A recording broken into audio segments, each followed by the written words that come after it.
Ya, Bismillahirrahmanirrahim. Assalamualaikum warahmatullahi wabarakatuh. Alhamdulillahilladzi arsala rasulahu bil huda wa dinil haq liyudhhirahu 'alad dini kullih wa kafa billahi syahida. Asyhadu an la ilaha illallah wahdahu la syarikalah iqraran bihi wa tauhida wa asyhadu anna Muhammadan abduhu wa rasuluh. Teman-teman sekalian, insya Allah pada kesempatan kali ini kami dari kelompok 1 akan mempresentasikan terkait aliran informasi dan pola-pola komunikasi di Pusat Zakat Umat KLP Jatinangor.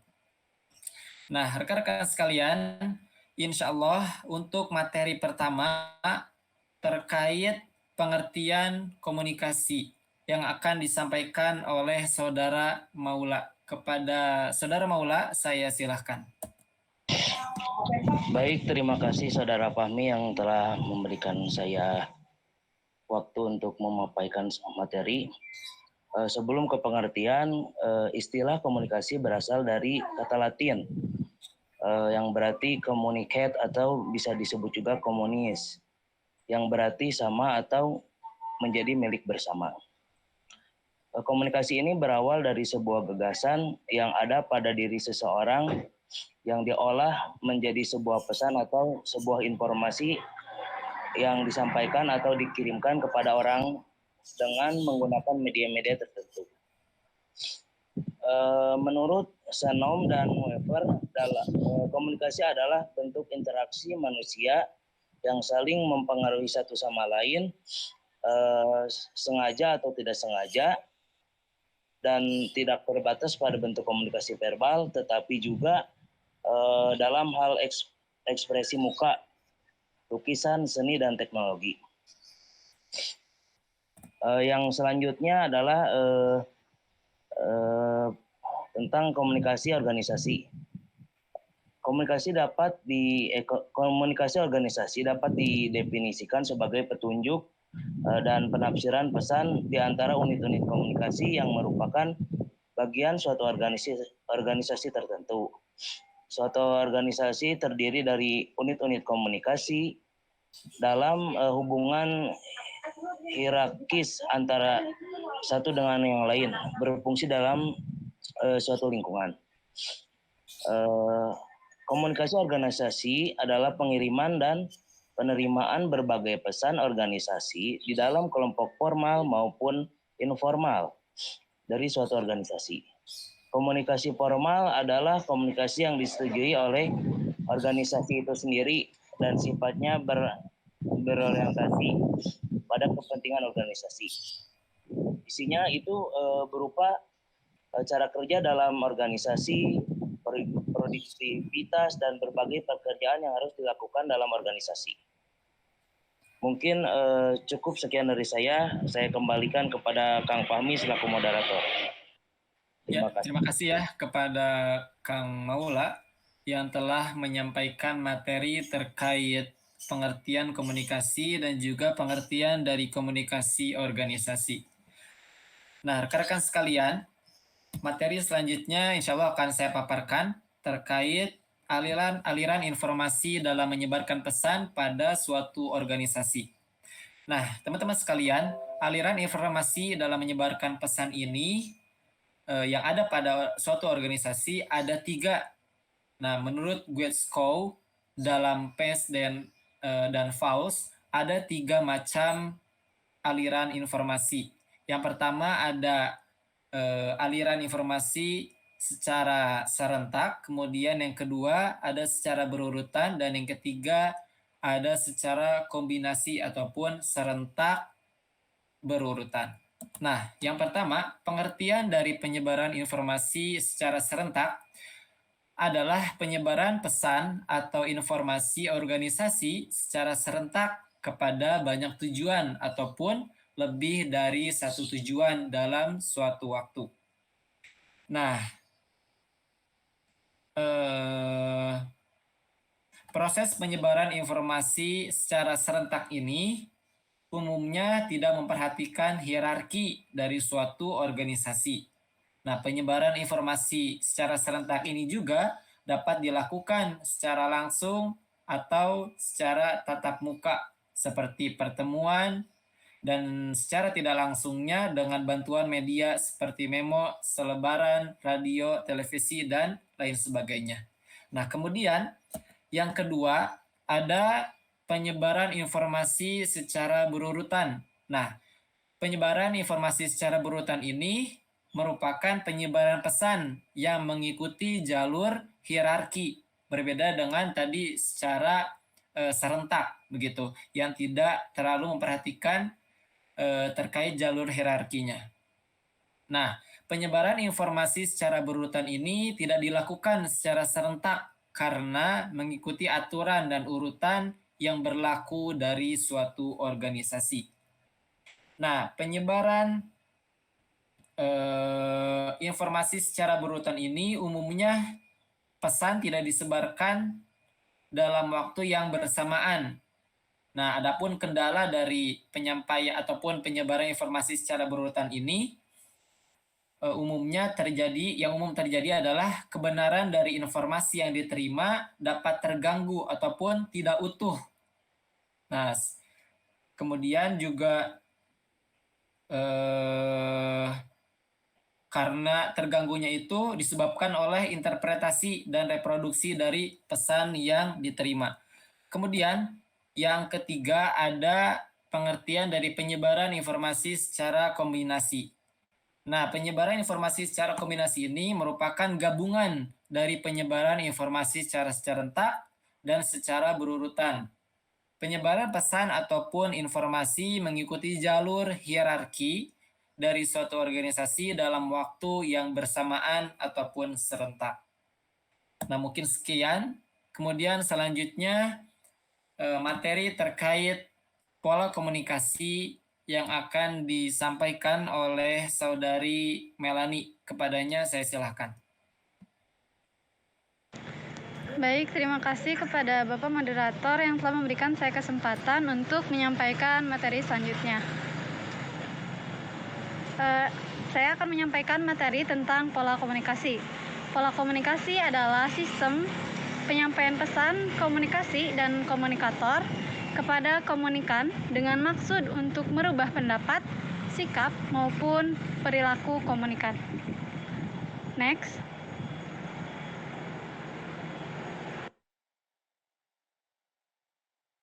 Nah, adapun bentuk-bentuk aliran pola komunikasi ada 5, yaitu yang pertama ada pola rantai. Nah, pola rantai ini memiliki tingkatan yang disebut dengan komunikasi ke atas, yang aliran komunikasinya terjadi dari atas dan ke bawah, begitu juga sebaliknya. Yang kedua ada pola semua saluran atau bisa juga disebut dengan bintang. Pola ini merupakan gabungan dari pengembangan dari pola lingkaran yang mana terjadi interaksi timbal balik antara anggota komunikan tanpa mengenal siapa yang jadi pimpinan sentralnya. Adapun yang ketiga yaitu pola lingkaran. Nah, pola lingkaran ini semua anggota organisasinya dapat berkomunikasi. Pola lingkaran ini, semua anggota organisasinya dapat berkomunikasi dengan anggota yang lainnya. Adapun yang keempat yaitu pola roda. Pola roda di sini memiliki pimpinan yang jelas, sehingga kekuatan pimpinan berada pada posisi sentral dan berpengaruh dalam proses penyampaian pesannya, yang mana semua informasi yang berjalan harus terlebih dahulu disampaikan pada pimpinan. Dan yang terakhir ada pola Y. Pola Y juga memiliki pimpinan yang jelas. Dalam proses aliran informasi, semua anggota yang terlibat di dalamnya dapat mengirimkan dan menerima pesan dengan yang lainnya. Mungkin sekian yang dapat saya sampaikan. Mohon maaf kalau agak sedikit berisik. Saya kembalikan kepada moderator. Ya, saya ucapkan terima kasih kepada Teh Melani yang telah menyampaikan materinya terkait pengertian dari pola komunikasi dan juga 5 bentuk aliran pola komunikasi. Nah, kemudian slide selanjutnya akan dipaparkan ya terkait setelah kita tadi mengetahui bagaimana pengertian dari komunikasi, kemudian juga pengertian dari komunikasi organisasi, kemudian juga telah disebutkan aliran-aliran informasi dalam penyebaran informasinya itu ada 3 tadi, serentak, berurutan, dan juga kombinasi. Kemudian juga tadi telah dipaparkan terkait 5 bentuk aliran pola komunikasinya. Nah, kemudian yang selanjutnya akan dijelaskan terkait profil dulu. Profil, visi dan misi, serta program dari Pusat Zakat Umat KLP Jatinangor sendiri. Untuk materi ini akan disampaikan oleh Saudari Nifa. Kepadanya saya silahkan. Bismillahirrahmanirrahim. Terima kasih sebelumnya kepada Kang Fahmi atas pemberian waktunya. Di sini izinkan saya untuk menjelaskan tentang profil, visi, dan misi serta program Pusat Zakat Umat KLP Jatinangor. Pusat Zakat Umat, LAS Persatuan Islam adalah sebuah lembaga pengelola zakat, infak, sedekah yang berkhidmat untuk kesejahteraan umat dalam bidang pendidikan, kesehatan, dakwah sosial, dan juga ekonomi. Pusat Zakat Umat didirikan berdasarkan Surat Keputusan Menteri Agama Republik Indonesia Nomor 552 Tahun 2001 dan Surat Keputusan Kementerian Agama RI Nomor 865 Tahun 2016 serta didukung oleh tenaga amil zakat profesional. Pusat Zakat Umat mengencangkan visi sebagai lembaga yang mengelola dana zakat, infak, dan sedekah secara amanah, profesional, dan transparan untuk disalurkan bagi kesejahteraan umat di berbagai wilayah Indonesia. Nah, sedangkan apa sih visi Pusat Zakat Umat itu?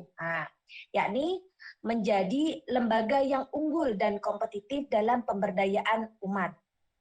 Sedangkan misinya yang pertama yakni membentuk citra lembaga yang amanah dan transparan.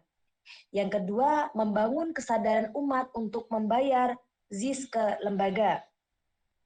Yang ketiga, melaksanakan pelayanan prima kepada mustahik, muzaki, munfik, dan mutasodik. Yang keempat, meningkatkan kualitas dan kapasitas amil yang amanah dan profesional. Yang kelima, mengoptimalkan potensi ZIS melalui penghimpunan yang berorientasi pada pengembangan pemberdayaan produktivitas, pendidikan dakwah, sosial, dan ekonomi. Yang keenam, menciptakan program pemberdayaan dalam inovatif dan solutif. Yang ketujuh, membangun kemitraan dengan semua kalangan dalam pelaksanaan program. Sedangkan program Pusat Zakat Umat itu ada 5. Yang pertama, Umat Peduli. Yang kedua, umat sehat. Yang ketiga, umat pintar. Yang keempat, umat soleh. Dan yang kelima, yakni umat mandiri. Next selanjutnya. Next selanjutnya, saya akan menjelaskan tentang aliran informasi dan pola komunikasi Pusat Zakat Umat KLP Jatinangor. KLP Jatinangor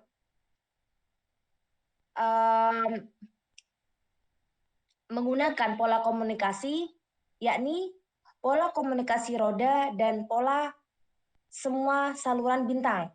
Sebelumnya saya akan menjelaskan dulu alirannya. KLP Jatinangor ini menggunakan aliran informasi yang diterapkan di Pusat Zakat Umat, yaitu menggunakan aliran informasi jenis serentak. Aliran informasi serentak ini dilakukan oleh Pusat Zakat Umat pada saat rapat atau pertemuan pimpinan Pusat Zakat Umat KLP Jatinangor dan para staf-stafnya. Pada saat pertemuan, mereka tuh membahas terkait proposal program dan tugas-tugas dari setiap stafnya. Rapat atau pertemuan tersebut dilakukan setiap hari. Sedangkan pola komunikasi yang diterapkan oleh Pusat Zakat Umat KLP Jatinangor yaitu menggunakan pola komunikasi roda dan pola semua saluran bintang. Pertama, pada pola komunikasi roda, KLP Jatinangor menggunakan biasanya itu pimpinan pusat zakat umat yang dipimpin oleh Kang Dini Wadini menginstruksikan program pada saat rapat atau pertemuan kepada para staf-staf yang ada. Dan komunikasi yang digunakan pada pola komunikasi roda ini adalah komunikasi formal. Kemudian menggunakan pola yang kedua, yakni pola semua saluran atau bintang. Pola komunikasi ini biasanya dilakukan ketika di luar rapat atau pertemuan dengan pimpinan. Dan komunikasi yang digunakan pada pola semua saluran atau bintang ini adalah komunikasi informal.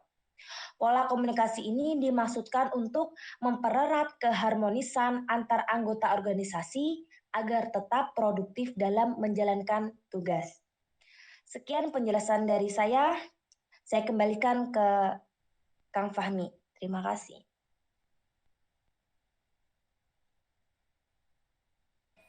Ya, terima kasih ya kepada Saudari Nifa yang telah menyampaikan materinya terkait apa sih yang diterapkan terkait aliran informasi dan juga pola komunikasi yang ada di Pusat Zakat Umat KLP Jatinangor.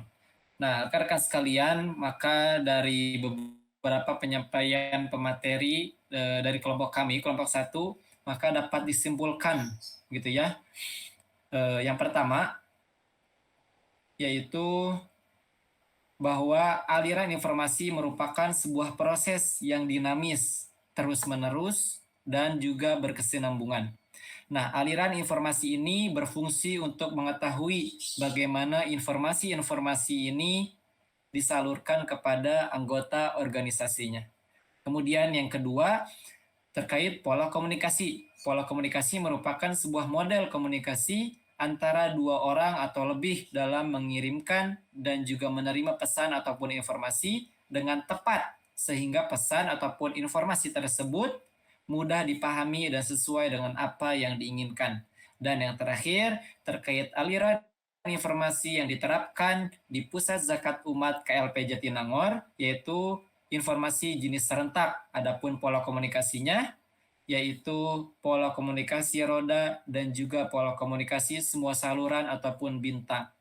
Jenis aliran informasi dan juga pola komunikasi yang diterapkan ataupun yang digunakan di Pusat Zakat Umat KLP Jatinangor ini tentunya akan membantu dalam proses pencapaian Pusat Zakat Umat KLP Jatinangor.